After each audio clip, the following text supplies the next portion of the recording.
Hola, buenos días. Hoy es sábado 26 de septiembre y comenzamos con otro capítulo en vuestro canal Ecología Humana.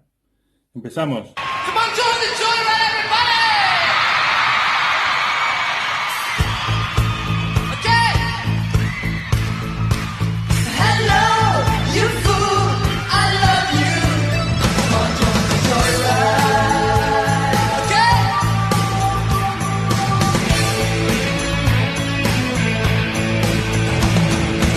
Antes de comenzar con esta tercera parte de lo que sería la cosmología o cosmobiología, quería comentaros que realmente no es nada nuevo lo que estamos planteando nosotros, porque ya, por ejemplo, en la época de los griegos, si hablamos de naturaleza, del medio ambiente, ya había lo que se llamaban los filósofos naturalistas, que eran los filósofos presocráticos.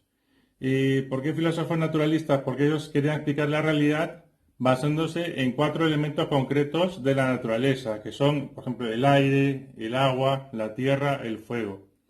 ¿Y por qué ellos pretendían explicar la realidad basándose en estos cuatro elementos básicos de la naturaleza? Porque en aquella época, en la época de los presocráticos, de siglo, por ejemplo, siglo V antes de Cristo y siglo V antes de Cristo, y pues Grecia se encontraba, bueno, se sigue encontrando en una península justamente que colindaba con el mar y con otras culturas que venían justamente a negociar a los puertos griegos. Y pues, por ejemplo, había, por ejemplo, las navegantes que venían de Egipto, que decían que ellos tenían sus dioses, que por la tarde moría uno, que por la mañana volvía a renacer, que Horus, que Isis, que Osiris. También estaban pues los asirios, los persas, cada quien tenía sus propios dioses. Entonces los sabios de Atenas, porque Atenas pues era una poli griega que colindaba juntamente con Esparta, que siempre andaban en guerra, los sabios de Atenas pues intentaron explicar la realidad, porque claro, si los egipcios explican la realidad con sus dioses, los asirios y los persas con los suyos propios, pues había que buscar algo en común para todas las culturas que explicara nuestra realidad. Por eso, por ejemplo, nos dijeron que el principio de todo estaba en el aire, otros en el agua, otros en el fuego y otros en la tierra. Esos filósofos presocráticos eran denominados los filósofos naturalistas. Luego, claro, vino Empédocles y dijo que, claro, que todos esos elementos no se dan por separado en la naturaleza. Si bien es cierto, se podían distinguir. Por ejemplo, para crear un ser, una persona, una planta, cada persona tenía una parte proporcional de estos cuatro elementos en su contextura, en su físico, ¿no? Porque, por ejemplo, más adelante se ha visto pues, que la célula chon, decimos célula chon porque habla de los cuatro elementos, ¿no? Carbono, hidrógeno, oxígeno y hidrógeno. Y siempre está presente en los seres de la naturaleza. Y frente a este planteamiento que puso Empédocles del amor, pues por ejemplo ya luego a través de la historia se volvió a repetir lo del naturalismo, pero el naturalismo en el sentido empírico, que por ejemplo Locke, Berkeley y Hume dijeron que solamente existía lo que possum tangere, no lo que podemos tocar. Luego a este naturalismo o empirismo inglés vino el romanticismo alemán, por ejemplo, que está representado por Goethe.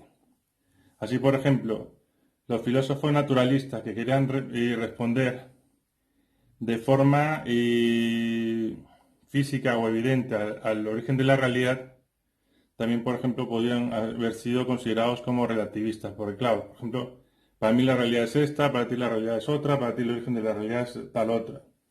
Los empíricos, por ejemplo, dijeron todo lo que existe solamente es visible por los sentidos. Luego también viendo el romanticismo, ¿no? Empédocles, que los cuatro elementos en su conjunto formaban los seres de la naturaleza. El romanticismo de Goethe. Luego vino otra vez el relativismo, en el sentido, por ejemplo, ya con la física cuántica, con Einstein, que decía que la realidad depende de la perspectiva en la que tengamos, puede ser una o puede ser otra. Pero claro, en realidad la realidad es inmanente, lo que existe realmente es la realidad, lo que cambia la perspectiva. Y comento esto porque quería comentar que la historia, hay un historiador que se llama Arnold Toynbee, dijo que la naturaleza se daba en ciclos, pero en ciclos evolutivos. Por ejemplo, hacía pues una especie de espiral o de resorte, por ejemplo, los filósofos presocráticos, que hablaban de la naturaleza, que el amor era el que hacía la unión de estos cuatro elementos. Luego vinieron así en espiral, ¿no? Porque vinieron los maestros de la sospecha, como se les conoce, Locke, Berkeley y Hume, sino que solamente existe lo empírico. Lo empírico, lo que se ve, lo que se nota. Y también vino, pues, como estaba haciendo Goethe, con la teoría del amor. Y ahora nosotros, por ejemplo, claro, frente al relativismo, estamos hablando de la naturaleza, pero la naturaleza teniendo en cuenta al hombre. Y le digo esto porque, por ejemplo, y cuando comenzó a hablarse de la naturaleza, del medio ambiente, también vino la moda de Peace and Love, de hace el amor y no la guerra, por ejemplo, ¿no? Y también quería comentar que hablando de que todo vuelva a retornar, solamente que desde una perspectiva distinta, también hay un libro que escribió Charlotte Casiraghi que habla, por ejemplo, del amor. Dice, por ejemplo, que por qué hablar de filosofía con conceptos abstractos cuando de la filosofía debe tratar de la naturaleza del ser humano en tanto que es razón que tiende a la verdad, al conocimiento, y el corazón que tiende a las pasiones, y es que justamente nuestra parte animal, la que se desarrolla en este mundo, y nuestra parte racional es la que debe conducirnos a obrar de una tal forma que, por ejemplo, responda a que no solamente somos unos seres. Y visto lo visto, comenzamos ahora con la tercera parte de astrología y ponemos ahora el vídeo del doctor Rategui. Empezamos. Hola, muy buenos días. Les habla Luis Felipe Reategui Pérez desde Lima, Perú, en el programa Ecología Humana.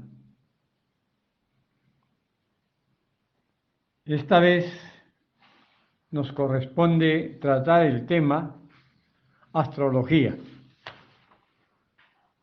que ya lo hemos tratado en 2 oportunidades anteriores. Vamos a referirnos ahora a las eras, es decir, a las edades, a los yugas, a los tiempos del desenvolvimiento de la vida y de la realización de la evolución del hombre. Porque la ecología humana plantea, pues, la creación del hombre, pero también la evolución del hombre. Los reinos anteriores, minerales, vegetales y animal, ya han evolucionado hasta su tope. El hombre creado por el Padre, creado por Dios, ha iniciado una etapa evolutiva desde los tiempos más primitivos hasta llegar al tiempo actual, que es la era de Aquarius, en la que el hombre logrará una transformación y pasará su vida de ser una vida eminentemente materialista, natural, sí, natural, pero natural en una forma muy elemental, a pasar a una vida de principios superiores, a una vida de principios universales, es decir, a una realización de la vida de forma espiritual, con principios de paz, de fraternidad, de universalidad.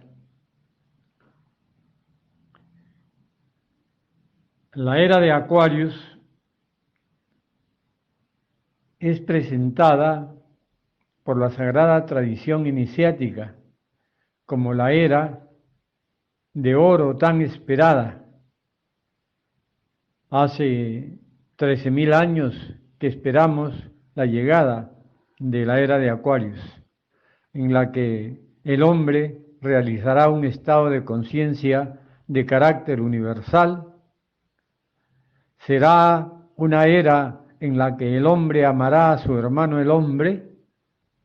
Será una era en la que se realizará la paz en la tierra pero será una era en la que la luz de nuestro Padre, a quien debemos el primer mandamiento, amar a Dios por sobre todas las cosas.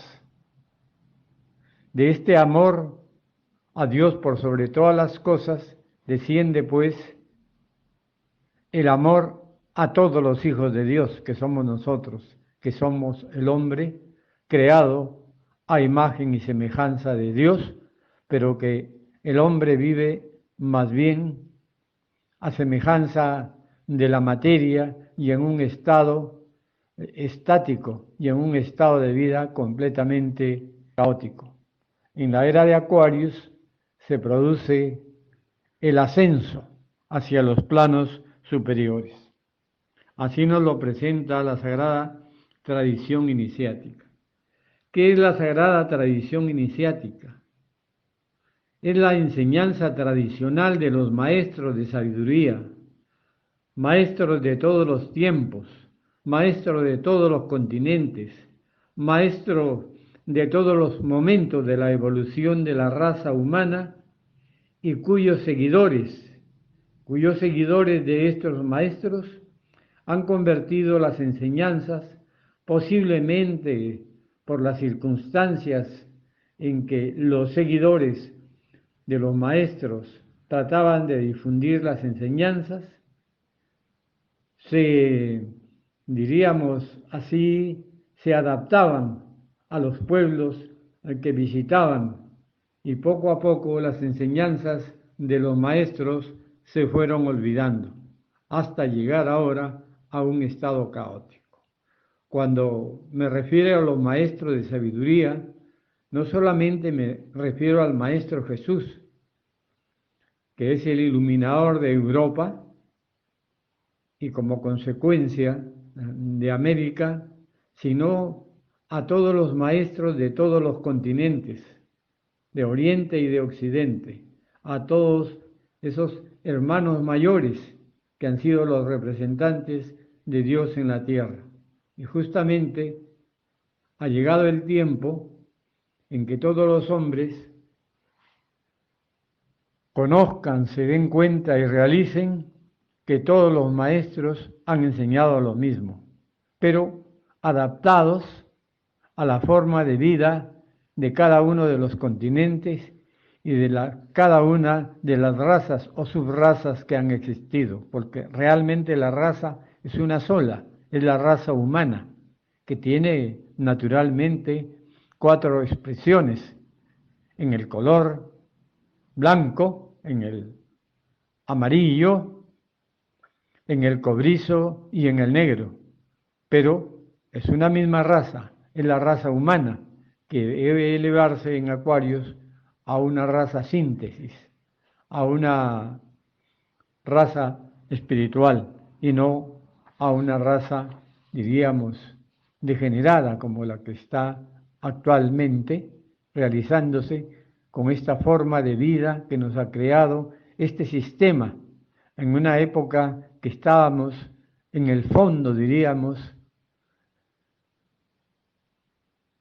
en el fondo estábamos realmente en la era de barro, en la era de barro realmente, la era de la materia.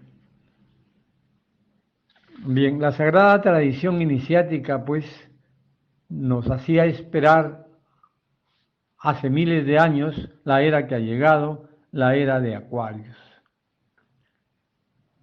La Sagrada Tradición Iniciática, quiero repetir una vez más para que quede bien claro, no propugna nunca religiones, propugna éticas de vida, propugna formas de vida que tiendan a hermanar al hombre en Dios y en el hermano el hombre. Esa es la Sagrada Tradición Iniciática. Y les enseña a los seres humanos a conocer y a comprender los secretos de la naturaleza, que hoy, en la era de Acuarios, desde 1948 en que empieza, se están revelando de una manera asombrosa. Y para ellos, el hombre está teniendo formas de vida más libres, que son las formas de libertad, de plenitud, de estudio, de investigación, de conocimiento y fundamentalmente de sabiduría que trae la era de Acuarios. Y precisamente uno de los conocimientos acuarianos más transformadores es la física cuántica, que nos está revelando cómo es la vida en las estructuras más pequeñísimas, que es el átomo, porque la física cuántica es la ciencia que estudia los mundos pequeñísimos, y los mundos pequeñísimos es los mundos atómicos, y más infinitos, más pequeños todavía que el átomo, porque los componentes del átomo son pues infinitamente pequeños. Eso es estudiado por la física cuántica. Y la física cuántica nos está revelando que el átomo, integrado precisamente por un núcleo o protón y electrones, sigue las mismas leyes que los macrouniversos, o sea, los sistemas solares, los sistemas galácticos, los sistemas universales, enormes, inmensamente grandes, y que recién, después que el hombre ha ido hacia el conocimiento y búsqueda del espacio infinito, pues estamos entendiéndolo y viendo lo que es inmensamente grande. Pero la tradición iniciática ya nos revelaba hace miles de años que las mismas leyes que rigen lo infinitamente pequeño rigen lo infinitamente grande. Por ejemplo, el protón del átomo viene a ser como un sol central y los electrones como los planetas. Como los planetas que giran alrededor del Sol son los electrones que giran alrededor del protón o núcleo central. Y las mismas leyes que rigen a los planetas rigen a los electrones. Movimiento de rotación, de balanceo de la Tierra, todos esos mismos movimientos los tienen los electrones. Es decir, es que el universo es un orden universal. Todo está ordenado por la mente divina, solo que nosotros lo hemos ignorado. Ahora ya los estamos conociendo, o sea, nuestra mente se está abriendo. Ya hemos llegado en una época en que no se quemaba, en que ya no se quema a los hombres que piensan diferentes, porque durante muchos siglos, durante más de 1000 años, 1500 años, o un poco más todavía, se perseguía, se quemaba, se asesinaba, se mataba, se le cortaba la cabeza a aquel que pensaba de una manera diferente. Así ha pasado. Las instituciones que gobernaban el mundo, pues perseguían la cultura. Por eso no dejaban entrar la imprenta, hasta que finalmente en 1500 que entra la imprenta a Europa y por Europa hacia América, el ser humano empieza a leer. Al empezar a leer, a tener libros, el ser humano cambia su forma de pensar y pues ya tenemos otro mundo, diríamos. Entonces ya la gente no seguía ciegamente, dogmáticamente, fanáticamente a los discípulos de Cristo que 1500 años después de que Él se fuera, habían mal interpretado las enseñanzas del cristianismo. Y por eso se dividió, la iglesia se dividió, surgieron los protestantes, surgieron muchas escuelas que protestaban contra los administradores de nuestra religión y finalmente se fueron y formaron sus grupos. Y a su vez Dentro de esos grupos, cada quien pensaba de una manera diferente y fueron agrupándose y agrupándose y agrupándose. Hoy existen más de 300 religiones cristianas y es tiempo de que volvamos a unirnos. Todos los cristianos, que nos reunamos de nuevo como hermanos que somos. Y eso se va a lograr en Aquarius. Y ya se están dando los primeros pasos, porque todos los seres humanos tenemos dentro de nuestra alma el amor de Dios y la luz de Cristo. Y debemos unirnos como hermanos todos los cristianos. Y eso se va a lograr en Aquarius, porque en Aquarius precisamente se va a lograr aquello que no se ha logrado durante estos 2000 años de cristianismo, la realización de los dos grandes mandamientos que dejó Cristo. El primero, amar a Dios, amar al Señor sobre todas las cosas, con todo tu corazón, con toda tu alma, con toda tu mente y con toda tu fuerza. Ese es el primer mandamiento. Y el segundo mandamiento, pues, ama a tu prójimo como a ti mismo. Eso no se ha realizado todavía. En la era de Aquarius vamos a realizar precisamente, es la época en que se realicen las enseñanzas de Jesús. Y para eso los cristianos debemos volver a unirnos. Bien, eso es lo que, pues, marca la era de Aquarius. ¿Y por qué la era de Aquarius? Porque los maestros, hace miles de años, que los maestros son los seres, diríamos, que si bien nosotros los vemos en su cuerpo, en su estructura, en su forma de ser, presentados con vestiduras de esas épocas y con sus barbas y su pelo largo, los maestros naturalmente tienen el cuerpo que los pintores nos lo han presentado porque no habían fotografías. Y ellos, si bien es cierto, tenían un cuerpo como todos los humanos, pero su mente y su alma estaba en Dios. Por eso dedicaban su enseñanza a su hermano el hombre y han dado su vida por su hermano el hombre.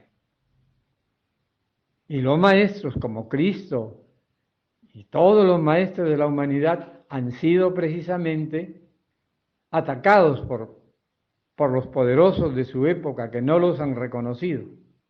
Pero ellos han enseñado y al final, su enseñanza ha hecho evolucionar a la humanidad. Lo que pasa es que nosotros no hemos tenido una cultura universal, una cultura de síntesis, y hemos creído que la vida se limita a antes de Cristo y después de Cristo. No. Antes de Cristo han habido grandes civilizaciones. Cristo es hace 2000 años. La ciencia oficial nuestra, cerrada como la hemos tenido estos 2000 años, ha investigado y descubierto que este mundo actual que nosotros vemos, pues es el mundo de hace 13.000 años. Pero ahora los descubrimientos nos están informando que hace millones de años ya el hombre estaba sobre la tierra. Y hoy más que nada, hoy que hay información, que hay comunicación, nos están trayendo continuamente videos de científicos, investigadores, arqueólogos de todas las ramas de la cultura, que investigan y encuentran cosas que realmente no podían existir hace 2000 años, ni hace 10.000, ni hace 13.000 años, sino artefactos mucho más antiguos, de hace cientos de miles de años. Entonces, hay que elevar nuestra mente y tener una cultura de síntesis y aceptar que hemos estado limitados en el conocimiento.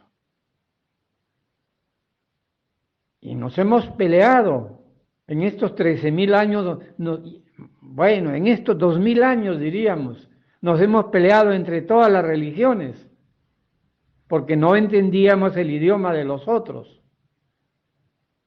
Cuando todos los otros pueblos que han vivido en estos 2000 años de la era cristiana, pues todos sus maestros habían enseñado lo mismo. Y ahora que hay el libro, ahora que hay la comunicación universal, hoy que están llegando chats a todo el mundo, estamos descubriendo la verdad. Por ejemplo, estamos descubriendo que nosotros los cristianos, católicos y más de 200 religiones llamadas evangélicas, todos nos regimos por el Antiguo y el Nuevo Testamento. Los católicos, pues, hacen hincapié en que para nosotros es el Nuevo Testamento, sí es el Nuevo Testamento, pero todos los maestros, todos los santos del Nuevo Testamento han vivido de acuerdo a las enseñanzas del Antiguo Testamento. Y los hermanos cristianos de las 200 o 300 grupos cristianos que hay en el mundo, todas sus enseñanzas, a mí me llegan enseñanzas todos los días de los hermanos cristianos, refiriéndose pues precisamente a aquellos maestros que han escrito y que están citados y que sus enseñanzas están en el Antiguo Testamento. Todos los días me llegan. Entonces nosotros los cristianos, los católicos y todos los grupos llamados cristianos o evangélicos, todos los grupos nos basamos en el Nuevo y en el Antiguo Testamento. Es muy fácil ahora unirnos con los judíos, unirnos con los musulmanes, pues los hindúes no se hacen problema con unirse en nombre de Dios. Los hindúes tienen una concepción más amplia y más universal de Dios, lo mismo que la religión taoísta, del Tao, de los chinos, que no se hacen problema con Dios y nos consideran a todos hermanos. Es muy fácil que se unan. Ojalá que en esta vida pueda ver esa unión, pero hace 50 años, cuando yo lo que digo ahora lo decía hace 50 años, me atacaban de todas partes,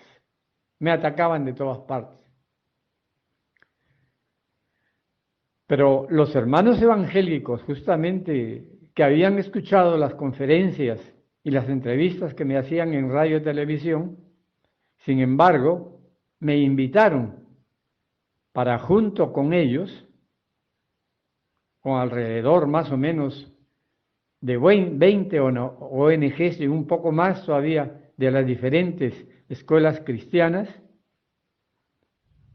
por la reunión de Río habían sido asignados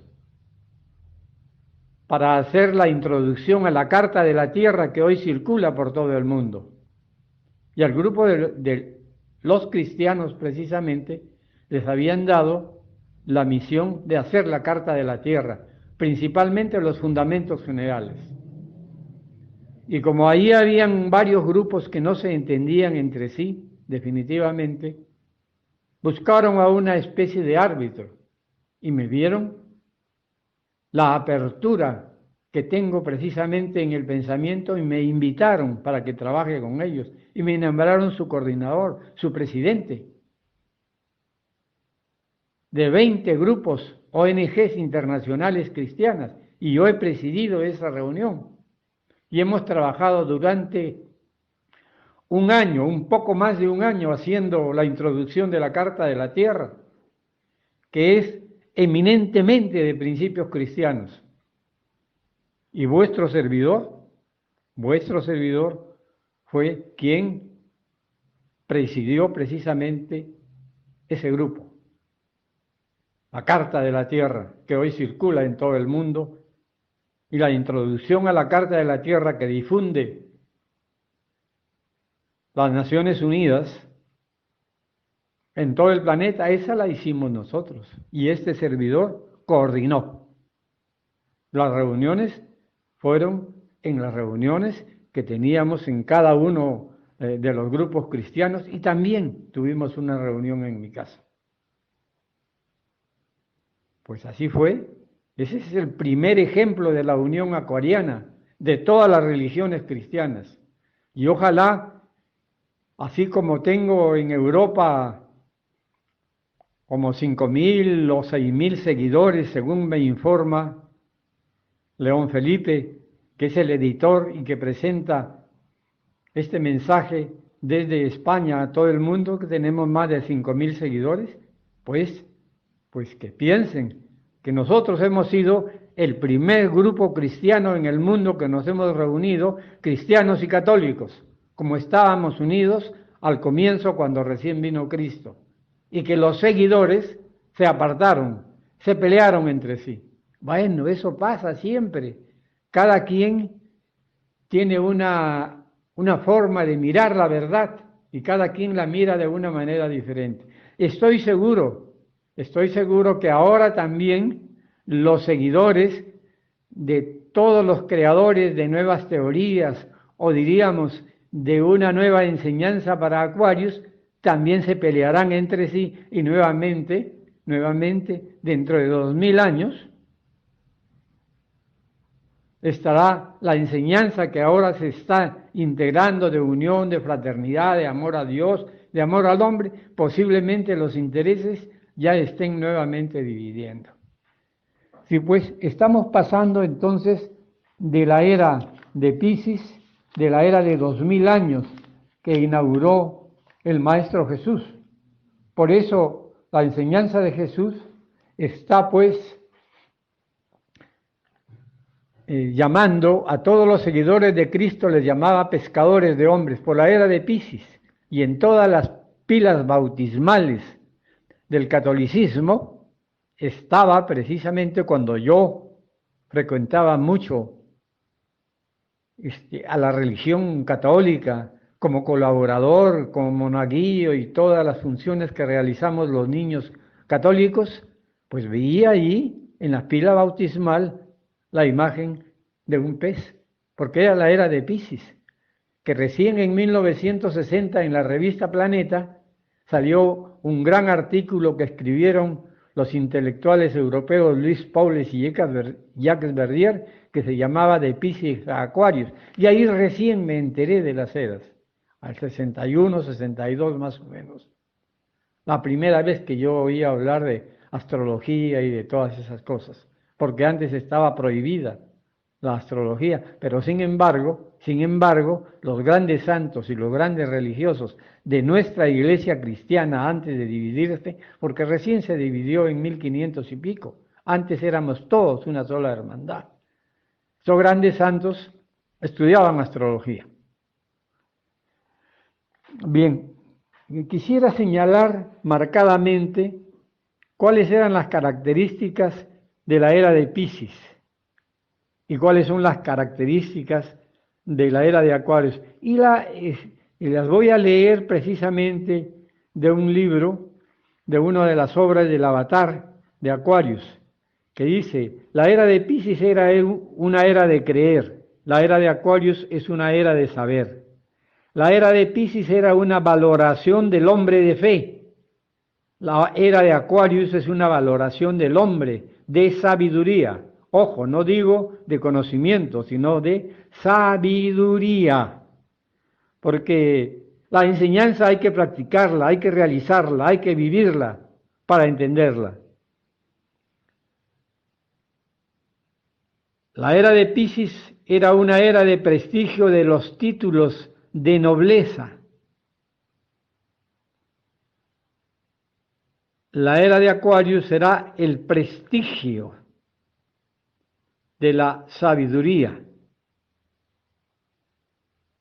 y de los títulos académicos.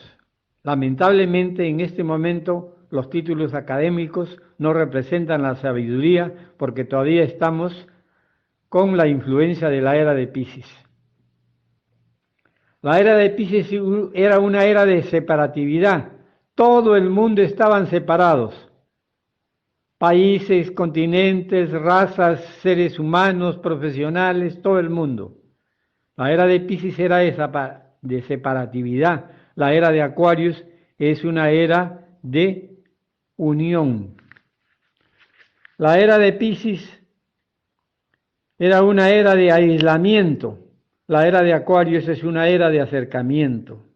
La era de Piscis era una era del predominio conservador y explotación del hombre por el hombre.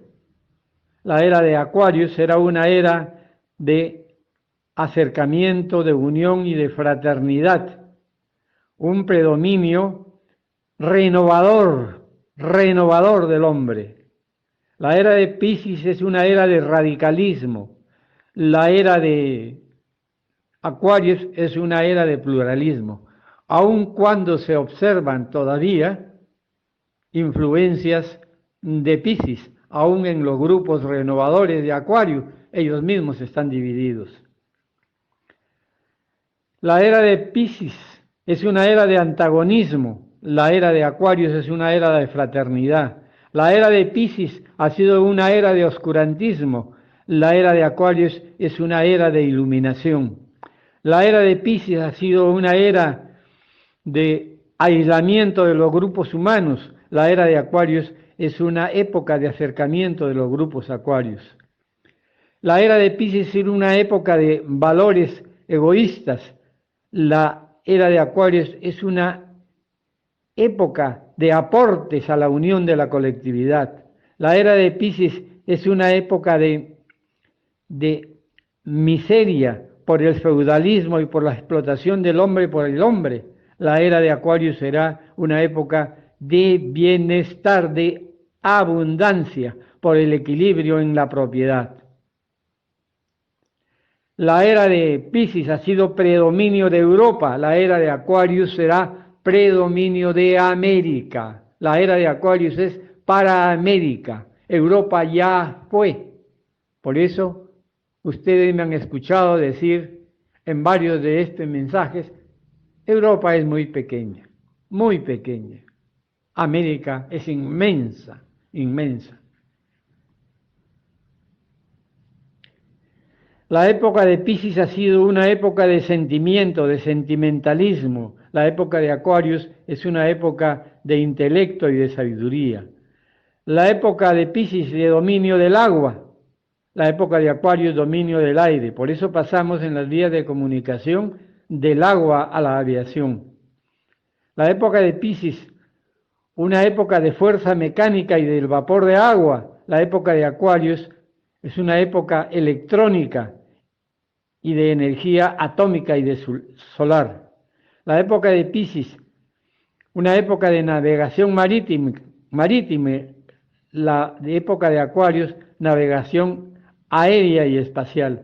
La época de Piscis, arquitectura separatista, con poca luz. La época de Aquarius, arquitectura integracionista con mucha luz. La época de Piscis, música sentimental y clásica. La época de Aquarius, música de vibraciones, música vibrante y estimulante. La época de Piscis, de ciencias separatistas. La época de Aquarius, ciencia de síntesis e interdisciplinaria, conectiva. La ciencia de Piscis, moral particular y dogmática. La época de Aquarius, moral universal. La época de Piscis, exaltación del dolor. La época de Aquarius, exaltación del saber. La época de Piscis, conocimiento para aclarar todos los misterios. La época de Aquarius, de aclaración de todos los misterios. La época de Piscis, dogmatismo. La época de Aquarius, de revelación. La época de Piscis, Cristo mártir. La época de Aquarius, Cristo rey. La época de Piscis, Cristo hijo de Dios. La época de Aquarius, Cristo hijo del hombre. La época de Piscis, guerra religiosa. La época de Aquarius, tolerancia de religiones. La época de Piscis, religiones ortodoxas. En la época de Aquarius, mística universal. Y así podría yo pasar muchos minutos dando las características que ustedes ya las observan.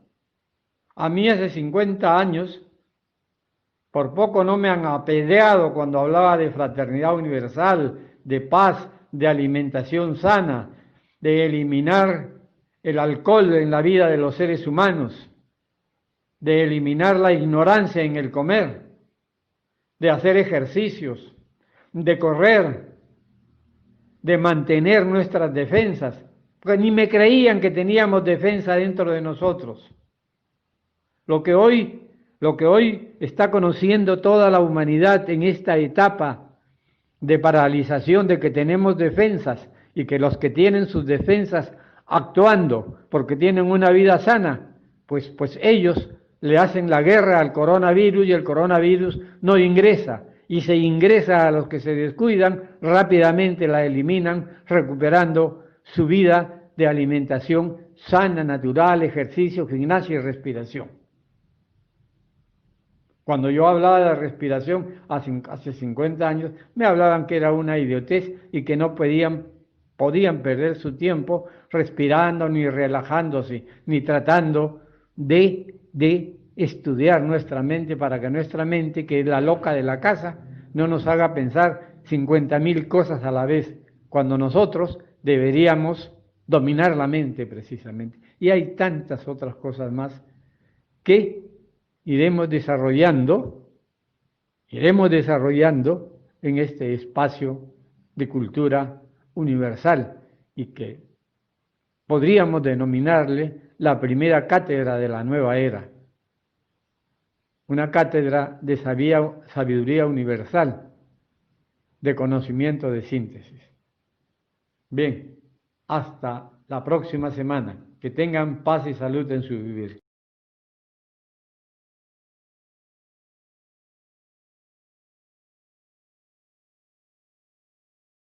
Antes de acabar con este capítulo, quería comentar que en Ecología Humana 23, en nuestra cuenta de Instagram, tenemos, por ejemplo, varias actividades. Hemos colgado fotos de varias actividades que hemos realizado en el Instituto Ecológico. Por ejemplo, hay una en la que yo mismo participé, en una expedición que hicimos a Chavén de Huántar. Hay escenas del lanzón monolítico, hay también escenas de las casas clavadas en la pared. Y también pues hay cursos que hemos estado dando sobre los clubes escolares de ecología. Hemos estado dando charlas, conferencias. Aquí está, por ejemplo, en esta imagen sale Duncan Rategui, mi hermano, dando conferencias en la Facultad de Nutrición sobre, por ejemplo, el cuidado que se debe tener en los alimentos para que estos alimentos lleguen pues de forma natural a los consumidores y no pues se contaminen como se conoce la contaminación cruzada, ¿no? En el momento de prepararlos, que tienen que ser elementos que no alteren la naturaleza humana. Por ejemplo, estaban ahí, me parece, hablando sobre la fabricación de los yogures, que no deben ser alterados por algunos compuestos aditivos, que siempre deben ser naturales. Y también quería comentar ya al final de este vídeo que vamos a poner la carta de un jefe indio al presidente de Estados Unidos en el año, me parece, 1800 y algo, que le querían comprar las tierras, los carapalias, como le llamaban los indios, a los pieles rojas. Y ahí, por ejemplo, explica que cómo es posible que quieran comprar la tierra si la tierra es un don divino, si la naturaleza es nuestra madre. Si, por ejemplo, cómo vamos a comprar o a vender nosotros, por ejemplo, el aroma puro del aire, el reflejo cristalino de los ríos. Y bueno, más que nada, no me quiero adelantar a lo que va a decir el jefe indio, pero sería interesante que lo viéramos, y si alguien tiene alguna consulta, alguna duda, pues que nos escriba a Ecología Humana 23, cuenta de Instagram, Ecología Humana 9 también. Tenemos en Twitter Ecología Humana 9, a nuestra cuenta de YouTube, a nuestro correo electrónico. Y nada, pues os dejamos con la Carta de la Tierra en un hermoso vídeo que hemos encontrado en YouTube. Gracias y hasta el próximo sábado. Hasta luego.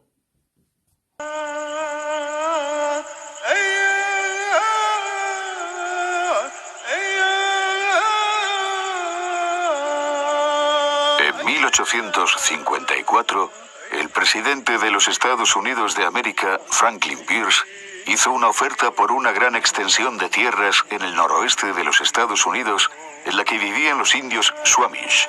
ofreciendo en contrapartida crear una reserva para este pueblo indígena. La respuesta del jefe indio Seattle ha sido considerada a través del tiempo como uno de los más bellos y profundos manifiestos a favor de la defensa del medio ambiente.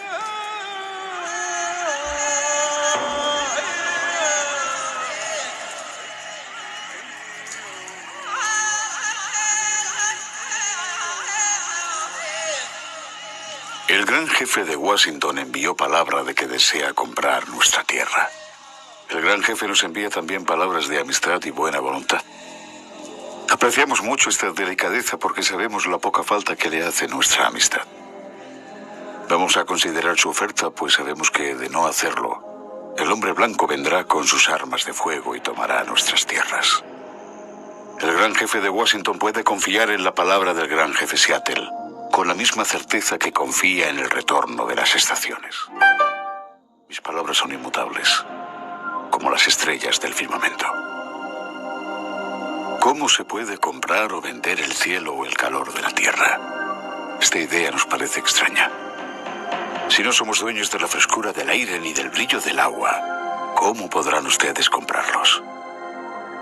Cada pedazo de esta tierra es sagrado para mi pueblo. Cada aguja brillante de pino, cada grano de arena de las riberas de los ríos, cada gota de rocío entre las sombras de los bosques, cada claro en la arboleda y el zumbido de cada insecto son sagrados en la memoria y tradiciones de mi pueblo. La savia que recorre el cuerpo de los árboles lleva consigo los recuerdos del hombre piel roja. Los muertos del hombre blanco olvidan la tierra donde nacieron cuando emprenden su paseo por entre las estrellas. En cambio, nuestros muertos nunca pueden olvidar esta bondadosa tierra. Somos parte de la tierra y ella es parte de nosotros. Las flores perfumadas son nuestras hermanas. El venado, el caballo, el gran águila, todos son nuestros hermanos. Las escarpadas montañas, los húmedos prados, el calor de la piel del potro y el hombre, todos pertenecemos a la misma familia. Por esto, cuando el gran jefe blanco de Washington manda decir que desea comprar nuestra tierra, pide mucho de nosotros. El gran jefe blanco nos dice que nos reservará un lugar donde podamos vivir cómodamente.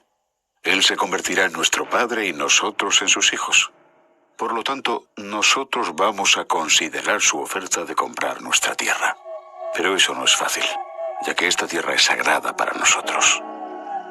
Esta agua cristalina que escurre por los riachuelos y corre por los ríos no es solamente agua, sino también la sangre de nuestros antepasados.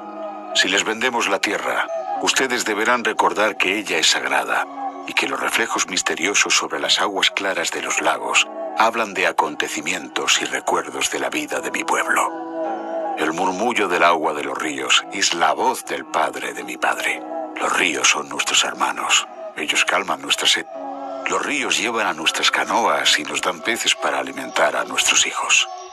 Si les vendemos nuestras tierras, ustedes deberán recordar y enseñar a sus hijos que los ríos son nuestros hermanos y también los suyos, y por tanto deberán tratar a los ríos con la misma dulzura que se trata a un hermano.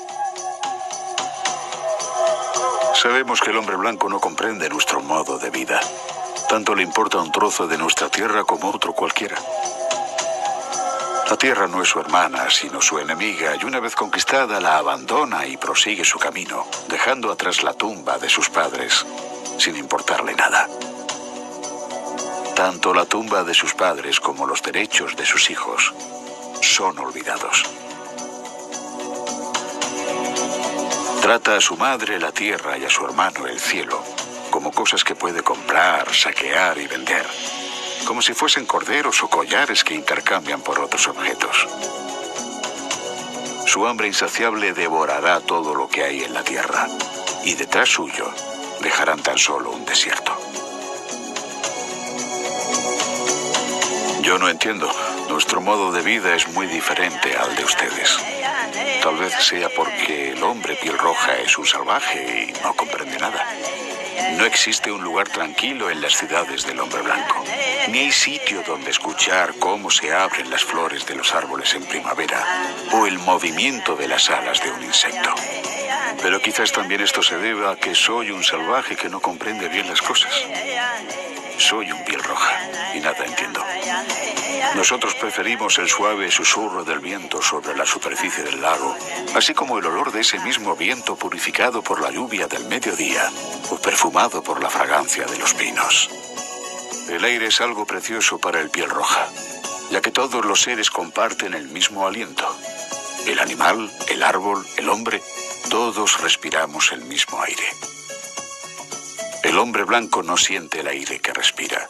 Como un moribundo que agoniza durante muchos días, es insensible al hedor. Si les vendemos nuestras tierras, deben recordar que el aire es precioso para nosotros, que el aire comparte su espíritu con la vida que sostiene. El viento que dio a nuestros antepasados el primer soplo de vida, también recibió de ellos su último suspiro.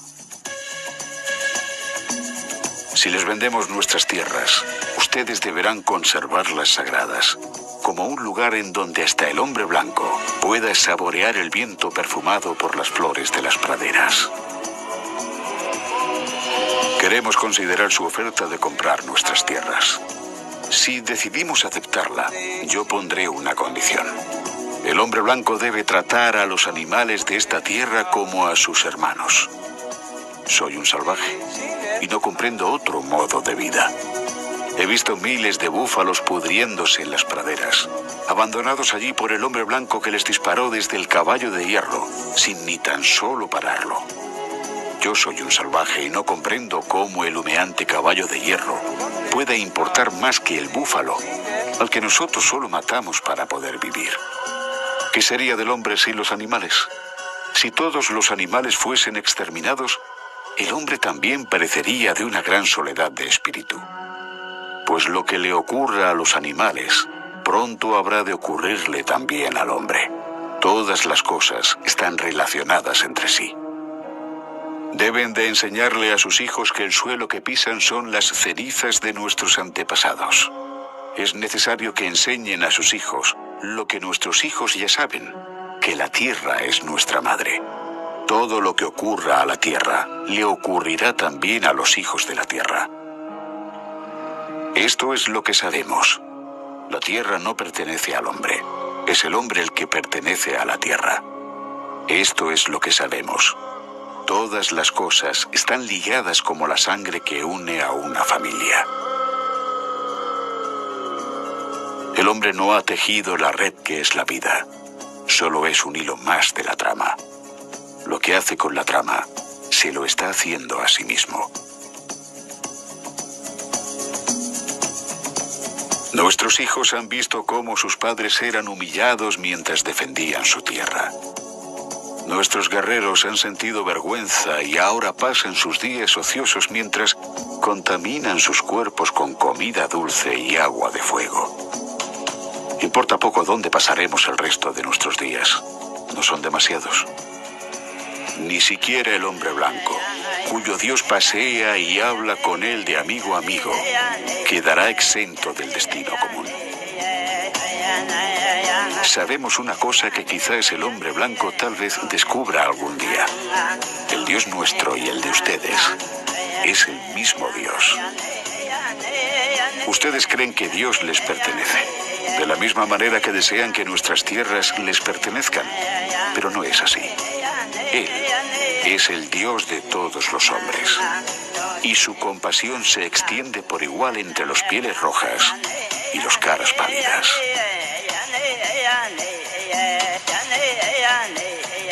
Esta tierra es preciosa, y despreciarla es despreciar a su creador y se provocaría su ira.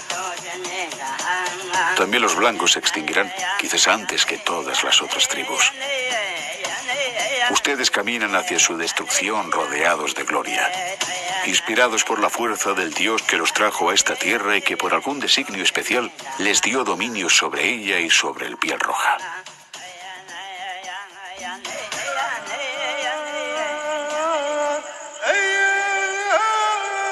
¿Dónde está el matorral? Destruido.